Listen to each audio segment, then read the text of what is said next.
here we are, back by popular demand. This is the second lot of fieldwork. This is our video diary. We landed in Keflavik on Monday at midnight, no, Tuesday at midnight, and then drove until about 5 o'clock in the morning on the way to Aspergy. We're now here. We've been here for a couple of days, mostly just looking for sampling sites for our Cosmo dating, which has been alright. Been back down to Dettifoss and stuff, which is good, and it's been amazing weather. Like 20 plus degrees every single day, but it's now a bit cold, which is why I'm wearing this. Couldn't last, absolutely freezing.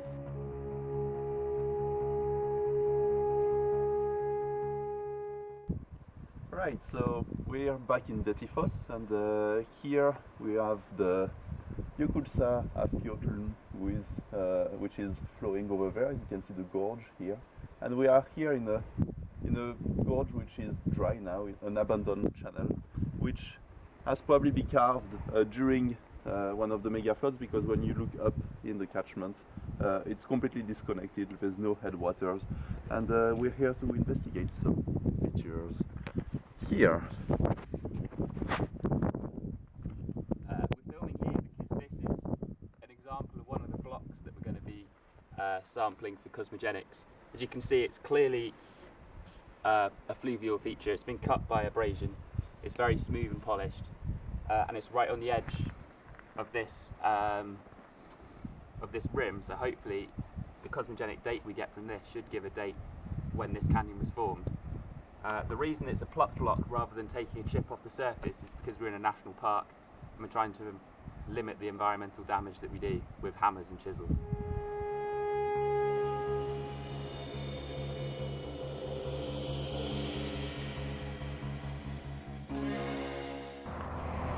Okay, so it's day 5. Yesterday we had a meeting with the deputy park manager, who finally gave us permission to do some sampling, to collect some rocks, which means today we spent the day collecting these. We got 12 out of the 25 samples that we're planning. It's about 35 kilograms of rock. It's very Show the rocks. Show the rocks. Yeah, there are some rocks. All those geologists out there. Yeah, well, you know. There's a rock. You want proofs? Yeah. Yeah, good rock. It's all good. It still hasn't rained, which is even better. Anything else? Oh yeah. I'm now, as of yesterday, I'm paying rent on 2 flats in Edinburgh at the moment because the leases cross over slightly. But that means that if I was in Edinburgh right now, I would have the choice of 2 double beds to sleep in. But I'm stuck in that. With a very expensive airbed that doesn't... That's got a hole in it already. Nightmare. Okay, so we've now got permission to do some sampling, and we're back at this site I talked about earlier. This is the main block. We don't need all of that, so we're just going to try and hammer this top surface here, because it's clearly a fluvial surface. We could take this bit here, but there's some sediments that might have been buried, which might alter the concentration of cosmogenics. Yeah, so I'm going to give it a hit. Let's see what happens.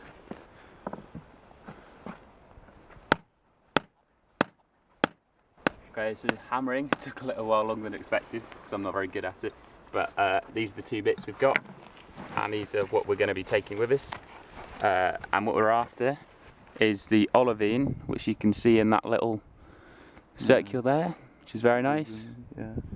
And also little bits, little specks. The green stuff is what we're after. It's day 6, whatever it is. We've had a really good day. Got most of our samples, but this evening has been calamitous. Mikhail's just come over having washed some mushrooms and said that was easy, and then dropped them all over the floor. It's great. It feels like picking mushrooms. Yeah, it's an absolute nightmare. And I think the real reason we're in hysterics is because the Land Rover's broken down. Okay, it's the evening of day 8 now, and we're both very happy because the priority for the trip was to get samples. We've got all our samples, 25 of them, collected the last one this afternoon, which means we're pretty happy. Had a decent shower, which is nice, and nothing can dampen our mood, even though it's decided to rain for the first time on the day we've decided to do our washing. and there is nowhere outside to dry our clothes because it's raining, and there's nowhere inside because all the racks are full of dry clothes, which is not good. The car's still broken, but should be fixed tomorrow, so we're gonna have a day off, hopefully. And we're gonna have a nice meal. Yeah. Look at that. Cannot wait for that. Bon appétit.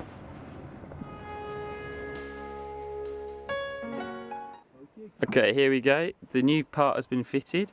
The reservoir refilled with water because it leaked everywhere. This is the moment of truth. We're about to turn it on, and hopefully water will not start spraying everywhere. Just check the oil just to make sure. We're just checking the oil just in case. Make sure that everything is alright, yeah. Yeah, good. Half level. I really hope this works, because otherwise we'll be stuck.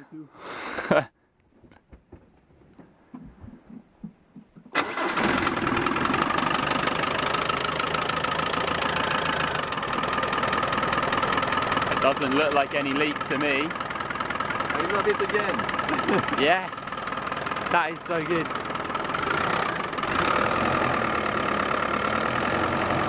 Still no leakage.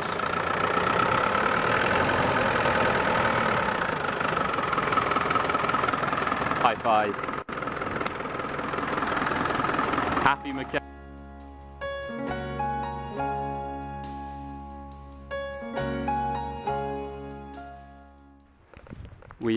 Today is survey day. We're using a total station, which means I have to walk around this entire rim, as you can see, while Mikhail is standing over by the Iceland, and he doesn't move. Basically, he follows me while I walk. He has a laser, he points at this pole, it zaps back really precise distance and elevation data, so we get a really accurate map. I've just walked about 4 kilometers pretty quickly while he's been zapping trees. Let's see how it goes. We're communicating to each other. 1,455 meters recorded. Over. I'm not sure if you heard that. 1,450 meters. We're communicating with each other using these radios. We've given ourselves code names. I'm Arctic Fox, he's Blackbird. And as you can see, I'm now walking to the next point. Yeah, should be a fun day. The car's working, brilliant. Over. Okay, it's day 2 of surveying. We've come to Detifos and we have switched jobs. This time I'm working in the total station, which is this big yellow thing on a tripod. And we've positioned it here so we can have a good view of the valley and the gorge and the different terraces. We're basically going to be looking at the terraces. It's quite a nice day and it's not a bad setting, is it? I'm pretty happy with this. Meanwhile, Mikhail is walking quite a long way, all the way in the distance to that terrace there, and then we'll be coming all the way along here, right in as far as you can see on the right hand side of the river. He's got a bit of a hike. I don't mind because I had that the other day. Yeah, let's go. I'll just show you how it works. You look down through this eye point. Bear with me, hang on. Until you zap it, until something. So at the moment I'm looking at this grassy terrace just down here. This is in non-reflective mode, so it's not using the pole, it's just taking a response from the grass. You press measure on the screen, you wait for it. You might not be able to see this, it's a bit reflective. It tells me the standard deviation of the measurement, hopefully. Still waiting. Still waiting. There we go. It's getting there. It's gonna beep in a minute. Hopefully. Still waiting. Takes quite a long time. Could get quite bored doing this quite easily. I'll just show you a bit of landscape while it's working. Still going. Still going. Still wait. There we go. 237 meters. The point I just zapped. It's not bad. It's not bad. But as you saw on the other survey, up to the pole, with the pole we got up to 1,600 meters, which is a lot better, which is why we use the pole, because you can go much further. So I'm waiting for Mikhail to get into position, so I'm just zapping the grass in front of me. Yeah, it should be good. Alright, see you later.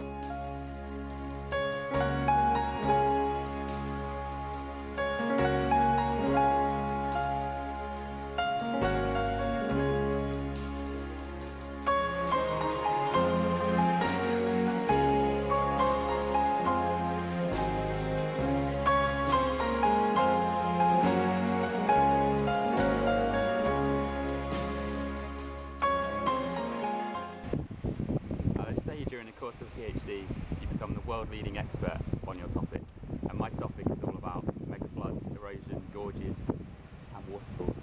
I learnt a few things last night that prove I've still got a lot to learn. Me too.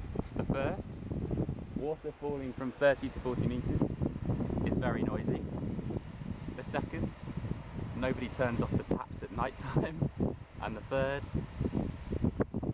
putting your tent almost as close as possible is not the best idea I've ever had. Absolute nightmare. Terrible for sleeping.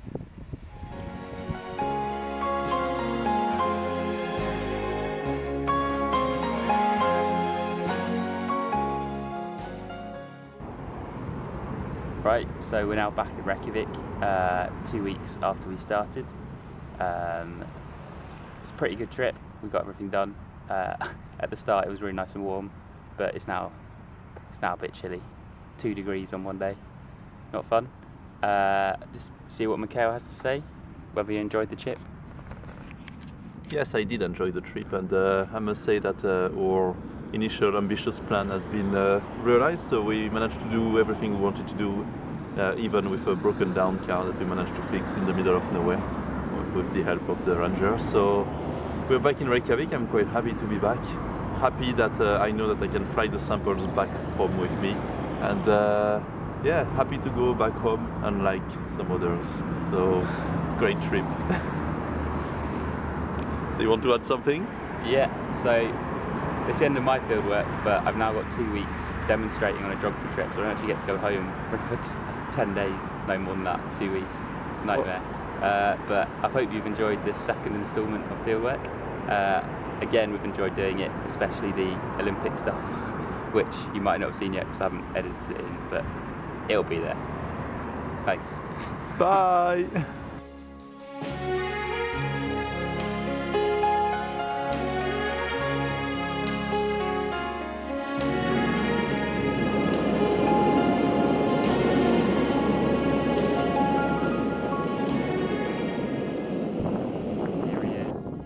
Start line, ready for the 10-meter hurdles.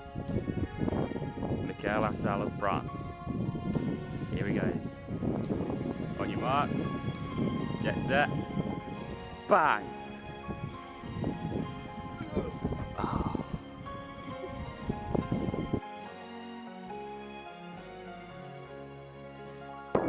And we are now back into the Olympic Stadium for the high jump. The bar is at 92 centimeters, and we've got Edwin Baines from Team GB who is about to attempt that.